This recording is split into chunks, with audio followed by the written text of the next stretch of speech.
1 kilo veg pulao बनवण्यासाठी मी इथे बासमती तांदूळ घेतले आहेत. छान स्वच्छ धुवून ते 20 मिनिटासाठी भिजवून घेतले. त्यानंतर सर्व व्हेजिटेबल्स बारीक कट करून घेतल्या आणि त्यानंतर त्या तेलात फ्राय करून छान सोनेरी रंग येईपर्यंत फ्राय करून घेतल्या.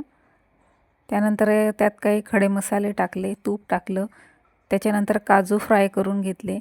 त्यानंतर सर्व व्हेजिटेबल्स त्याच्यामध्ये टाकून फ्राय केल्या.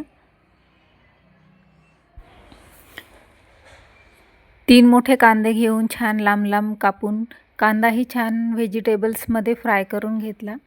आता यानंतर यामध्ये काही सुके मसाले टाकले आहेत. लाल मिरची पावडर, हळद, अर्धा चमचा गरम मसाला आणि यानंतर भाज्या छान फ्राय करून घेतल्यानंतर